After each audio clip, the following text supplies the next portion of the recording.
He's a rock and roll icon, famous for his high-energy stage antics and that signature scream. Well, tonight, the Steven Tyler you don't know, surprisingly candid about why he was never a fan of American Idol until he became a judge, and the mistake for which he most judges himself. He opens up to Matt Lauer, who started by asking Tyler about the title of his new memoir. I'm going to start with the title because it's the first thing that caught my attention. Does the noise in my head bother you? What's the noise in your head? Okay, it goes like this. Or it could go like this. Yeah. Sit a spell, it'll take about an hour. I tell you all the story about me and Matt Lauer. I can't even do. No, we'll leave it at that. Because that'll be all over. Is that there constantly? Pretty much. Yeah. Now, it's time. Take a listen to the noise in Steven Tyler's head these days, and you may hear something surprising. The softer side that he says comes with age and experience. You write in the book, you say you're 63 years old, and it took you until the age of 60 to realize you didn't know anything. And that's okay. Oh, you know, and that's the best part of not knowing something. When you realize it's okay, that's when you reap the rewards. This is the place that dreams are made of. We visited Tyler at home in Los Angeles to talk about his improbable journey. From 40 years as Aerosmith frontman to his current spot at center stage. That's the story told in his new book out this week, a rock and roll memoir with plenty of sex and so much drugs, you have to wonder how he kept track of it all. I must admit, of all the things I ever lost, I miss my mind the most. But when it comes back strong, Matt. Come on now. Long before he was Steven Tyler the rock star, young Steven Tallarico dreamed of being famous. And his striking resemblance to that other big-lipped singer didn't hurt. There were a lot of comparisons to Mick Jagger. And at times, you capitalized on it in some ways. You picked up the accent. I grew my lips bigger. And you even pretended you'd go around trying to pass yourself off as his brother, Chris. They said, my God, you look like Mick Jagger. I said, oh, I'm his brother.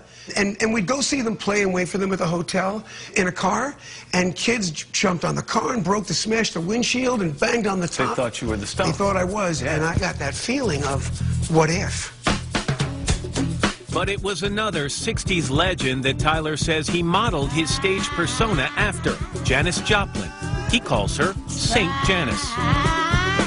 The people throughout history who said, yeah, Steven Tyler took a lot of his inspiration from Mick Jagger. No, you admit in the book that it was a female rocker and it was Janis Joplin. Why her? Because she was what she was. And she came along and, oh, Lord, won't you buy me a Mercedes-Benz? And my voice is all crackly and rasped out like hers, you know, and it's like, it's what I wanted to be. So scarves on the mic stand, the signature Tyler scream. Thank Janis Joplin for that. But the song that has defined Tyler's life and career more than any other, he wrote himself. He says, Dream On came to him like a piece of divine inspiration some 37 years ago. And think of the lyrics of that song. That is a song about a guy looking back over the vast terrain of his life. Really. And here you are, this 26-year-old kid. It seems like it couldn't come from you. Tell me about that song. Well, I wrote that song, and I'm sitting up at the barn, and it's like, you know,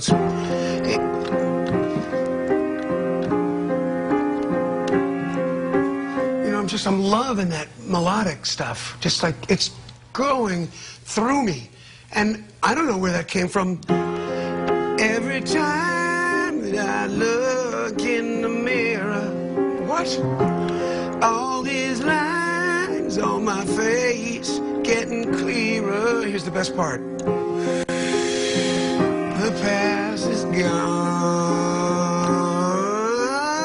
And when my life dusk to dawn, isn't that the way?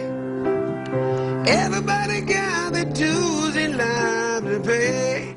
It's just, it was that melody which told my mouth, which touched something in my brain that made my mouth sing that. Every time I look in the mirror, I'm Do you have hearing... a lighter, matches I could hold up? Come on, I want more. But you see what I mean? But where did the experience come from? Because it's a song of experience, a song of having been there, and you were only 26. Lived and learned it from fools and from sages. I read the word of sages in one of the books I was reading back when I first started smoking pot.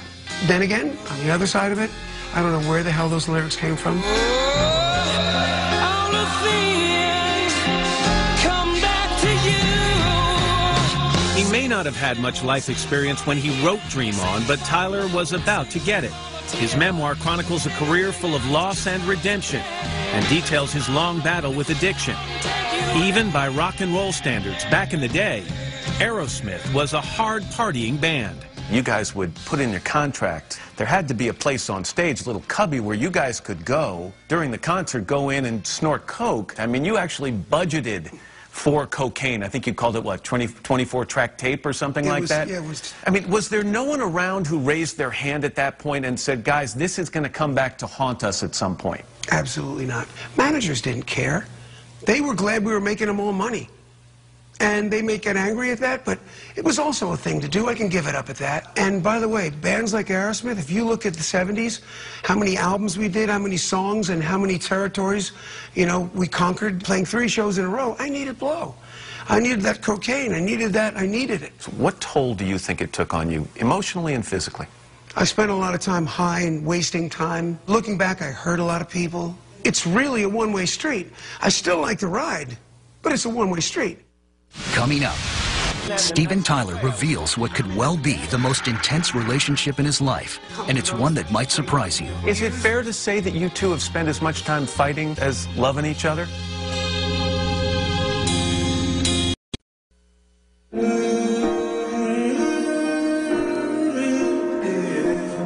Today, Steven Tyler is happy playing around on the baby grand in his Los Angeles living room. And in that melody comes something. He says he got his ear for music from his father, a classical pianist. I was brought up under the piano. I grew up, one just like this, a Steinway B in the Bronx. And you loved words. You loved words from a very early age. My grandfather had all these books, you know, just with delicious little tidbits of, you know, this is the earliest I've ever been late. And the things that come to those that wait, maybe the things left by those that got there first. But as he writes in his new memoir, perhaps the most influential and tumultuous relationship of Tyler's life has been with Aerosmith lead guitarist Joe Perry. The two were nicknamed the Toxic Twins for their drug-fueled battles on stage and off. Here's what you write in the book about Joe Perry. We're polar twins. We're total opposites. Joe's cool. Freon runs in his veins. I'm hot, hot-blooded, shooting off my mouth. Joe's a creep. I'm an You mean that in the nicest way, I would imagine. I don't mean that in a bad way. Is it fair to say that you two have spent as much time fighting over the course of your time together as loving each other? Well, you see, he plays guitar, so he plays it in such a way where I'm addicted to it. He's Aerosmith. He goes, you know, did-do, bid-do, did-do, and I say, love in an elevator. So it's the magic. When am I going to fight it? You write in the book about LSD, and this is not the drug. No, no. No, LSD is... Lead singer disorder. And you had it, right? Well, I think we all do as lead singers, right? I mean, we front the band. Yeah. So therefore, why don't they listen to us? We know everything. Yeah, big ego. Yeah, of course. Tough to work with. Yeah. Made trouble when you could have made peace. Yeah. Because all my life, being a big mouth, being a type A personality, right, always stopping people going, no, no, no, wait, wait, wait, you got to hear this. Let me finish, let me finish. Stop. Slow down. Now I do that for myself. But while Tyler was busy fighting, touring, and abusing drugs with his band, he says he missed out on the childhoods of his 2 oldest daughters, Mia and Liv. In fact, Liv spent the first dozen or so years of her life not knowing that Tyler was her biological dad. Rate yourself as a dad to your older children, Mia and Liv. If you have a complicated relationship there. Very complicated. I did get sober in '88, and I stayed sober for 12 years. And in that time, I got to see, really, you know, how I wasn't there for Mia and wasn't there for Liv. And it broke my heart. I cried like a baby. And it was some years later where I said to Liv, I said, I'm so sorry for not being there when you were a baby. And she was the first one to say, Daddy, it's so all right, you're here now. And now I know I got a daddy. You write about this in the book. Drugs robbed me of my spirituality and compassion, only later to find out I'd lost Liv and Mia as well. I cried when they forgave me for my past behaviors, but I'll be working on it for the rest of my life. That's what drugs did. That's what it did. And it took my children away, it took my life away, it took my band away, it took my marriages away, and I was on my knees. During Tyler's clean and sober years, he had 2 more children, Chelsea and Taj. And Aerosmith scored their biggest hit ever with a song from the movie Armageddon, starring daughter Liv. I could stay awake just to hear you breathing. But beginning in 1999, he suffered a series of health problems and found himself addicted to prescription drugs. I was reading the book and I was thinking, Stephen, that there was a time in your life where you weren't the victim of yourself, you were the victim of some bad luck. You'd been clean and sober for 12 years. Yeah. And then you started to have some surgeries. I think you had throat surgery, you had back surgery, your feet were giving you problems. And here came the prescription drugs. Did you find, in some ways, prescription drugs harder to kick than the drugs, the more recreational drugs you were doing back with the band in the 60s, 70s, and 80s? Well, let's put it this way. To go out on the street or send somebody out to get a bindle of heroin or some cocaine, it's just exhausting. But a doctor, hell, I know 1,000 of them. I had to delete them all from my cell phone. It's so easy to get them in for whatever ailment.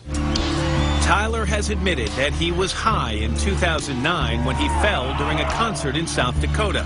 The video was on YouTube in a heartbeat, and Aerosmith was back in the news for all the wrong reasons. And the stage was wet, and I went chit-chit, and I zigged when I should have zagged, went off and fell on my head, and that took me down. That episode, 2009, really upset you, didn't it?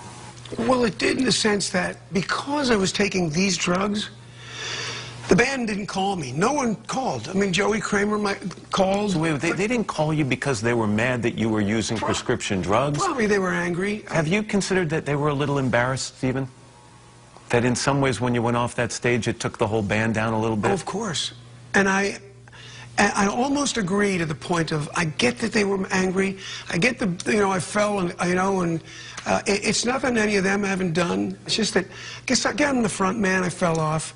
I was high, I owned it. But it hurt you that they didn't call. It really hurt me. The band was talking about replacing Tyler. Tyler was looking for a new gig. Coming up, How did you end up on one of the most popular shows on television? idle chatter.